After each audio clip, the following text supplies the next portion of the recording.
Eu começo dizendo, estamos juntos e vamos retomar, fortalecer conceitos até o final dessa temporada do Enem e você vai sair do canal Prof. Lucas Donato ainda mais forte para se dar muito bem na tua prova do Enem. Tranquilo? Vamos em frente? Hoje, recall sobre invasões estrangeiras. Vamos à frente.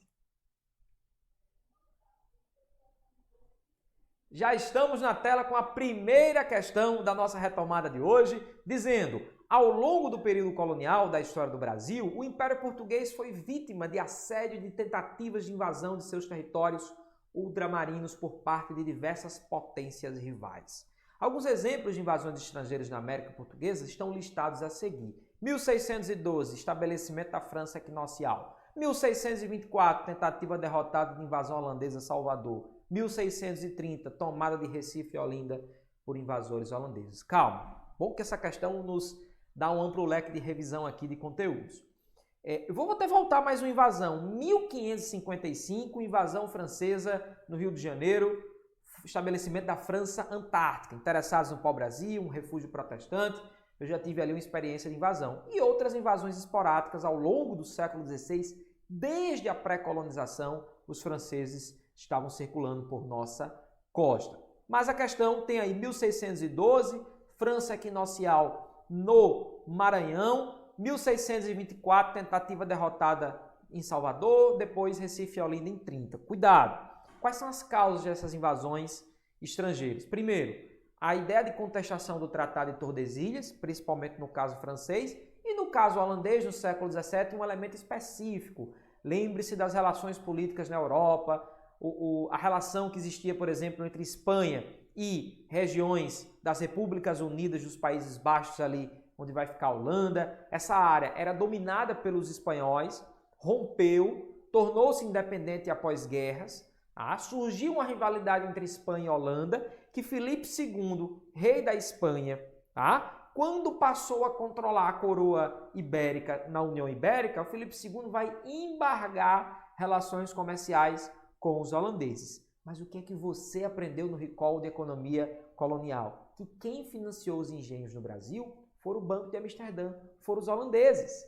Quando Filipe II decreta o embargo filipino e proíbe a Holanda de ter relações comerciais com as colônias portuguesas e espanholas, os holandeses se sentem prejudicados, vão reagir, criar a Companhia das Índias Ocidentais e Orientais e vão promover invasões. Não só no Brasil, mas também na costa da África, uma operação atlântica feita ali pela Companhia das Índias Ocidentais. Uma primeira tentativa frustrada de invasão em Salvador, uma segunda tentativa com sucesso em Recife / Olinda. Não esqueçam, qual era o objetivo das invasões holandesas? Anote: recuperar, reaver os capitais investidos na empresa açucareira, nos empreendimentos açucareiros que haviam sido feitos. Show de bola? Já deu para dar uma levantada bacana aí de conhecimentos para seguir adiante, não é assim? Então chama na tela, sequência da questão, vamos juntos, você e o professor Lucas Donato. A interpretação dos dados acima permite identificar que uma causa direta de todas essas invasões, ele quer um elemento em comum. Letra A, fuga da corte portuguesa para a América? Claro que não, isso é do século XIX apenas.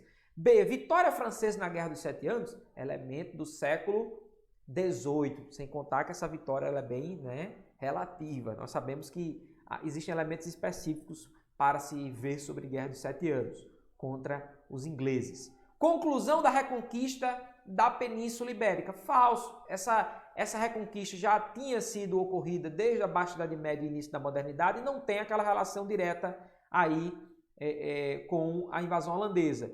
Guerra de Restauração Portuguesa contra a Espanha.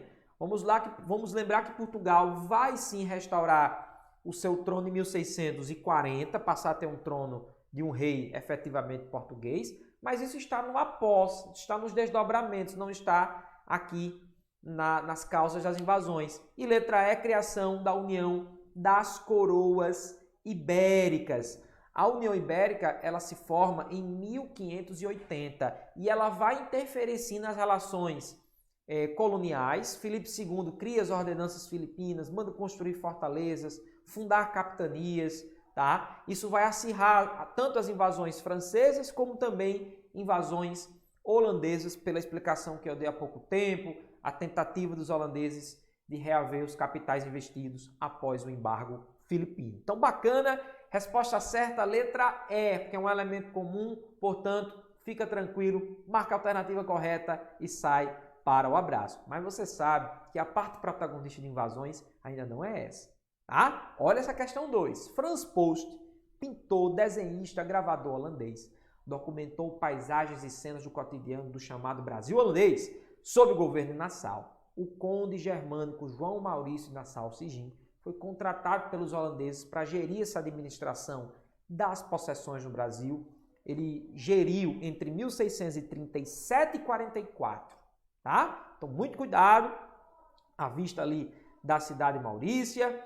Entre as características da presença holandesa em Pernambuco, mas em particular, não é, do Maurício de Nassau, letra A, a valorização da cultura muçulmana, a implementação da monocultura do café. Não. As relações religiosas não serão tanto com o islamismo, nem muito menos inferência ao café. O café foi introduzido no Brasil no século XVIII, apenas em 1727. B. A intolerância religiosa e a perseguição a cristãos e muçulmanos. Esse âmbito de perseguição religiosa não foi tão visto na gestão de Maurício de Nassau. Pelo contrário, uma tolerância, né, era mais observado. O estímulo à mineração do ouro e prata, lembre-se que a preocupação vai ser mais com a produção açucareira e não descaso pelo patrimônio público quando se trata de Pernambuco em si, tá? Pelo contrário, construções, empreendimentos.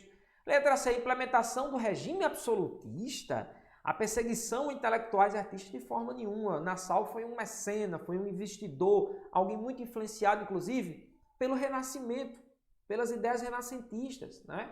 E é incompatível com o que está descrito na letra C. Letra D, o princípio da isonomia, o incentivo às pesquisas sobre a geologia e a astronomia do desenvolvimento de uma cultura própria, no qual se destaca a miscigenação de elementos de 3 religiões monoteístas. Temos alguns problemas na D. Primeiro, eu tinha ainda ali uma sociedade escravista. O afluxo de escravos ao Brasil ainda era muito forte em Pernambuco, visto que os holandeses dominaram também alguns entrepostos comerciais na África. Então, o assentamento de uma sociedade escravista não é compatível com o elemento de isonomia, é claro, tá? E outra questão, essa miscigenação, essa cultura própria, ela não foi tão observada. Nassau, pelo contrário, ele queria aproximar e se apropriar o máximo possível das relações culturais europeias, tá? Porque considerava um elemento de selvageria muito presente aqui nas nossas terras, um primitivismo, tá?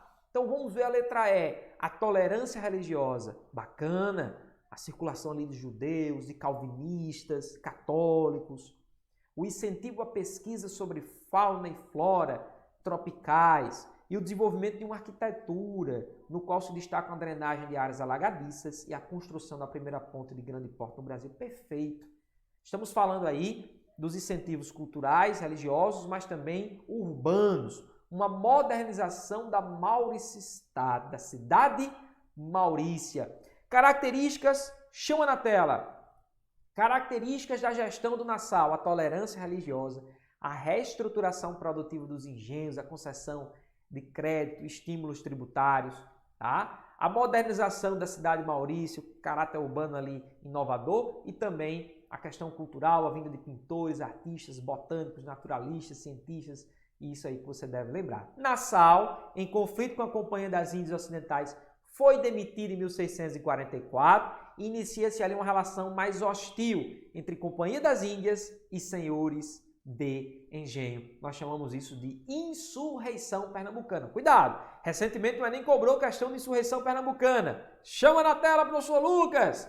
Vamos resolver essa questão do Enem. A rebelião luso-brasileira em Pernambuco começou a ser urdida em 44 e explodiu em 45, dia de Santo Antônio. Uma das primeiras medidas de João Fernandes foi decretar nulas as dívidas que os rebeldes tinham com os holandeses. Houve grande adesão da nobreza da terra entusiasmada com esta proclamação heróica. O desencadeamento desta revolta na América seiscentista, primeiro passo do aluno, uma questão do Enem, é interpretar as minúcias. Que revolta é essa, gerada em 44, tá? Que faz menção à questão de dívidas, questões tributárias, ocorrida da América portuguesa seiscentista? É sim a insurreição pernambucana, um conflito entre senhores de engenho e a Companhia das Índias Ocidentais, que após a demissão do Nassau, passou a explorar mais, cobrar impostos, exigia o pagamento dos empréstimos, ou seja, ele quer o resultado, ele quer a causa dessa reforma. Foi resultado do... O que provocou esses conflitos na insurreição pernambucana? Esse é o mote da questão. Letra A fraqueza bélica dos protestantes batavos? Não. Letra B, o comércio... Até porque nós tivemos grandes conflitos, como não lembrar aqui a Batalha dos Guararapes, né? E até massacres, inclusive. Nós temos os massacres aqui no Rio Grande do Norte, Cunhaú, Açu, enfim. Letra B, o comércio transatlântico da África Ocidental, foi essa a razão? O auxílio financeiro dos negociantes flamengos, ou seja, o fato dos holandeses estarem ajudando economicamente, foi essa a razão dos senhores se rebelarem? Também não. Lembrando que batavos e flamengos é uma expressão também utilizada para se designar os holandeses. Diplomacia internacional dos Estados Ibéricos? Também não. Essa diplomacia, ela poderia explicar mais a invasão lá que nós vimos na questão anterior.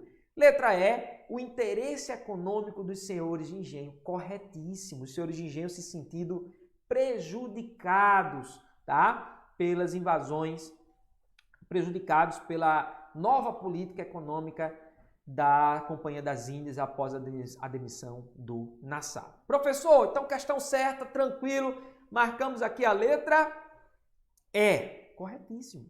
Perfeito, tá?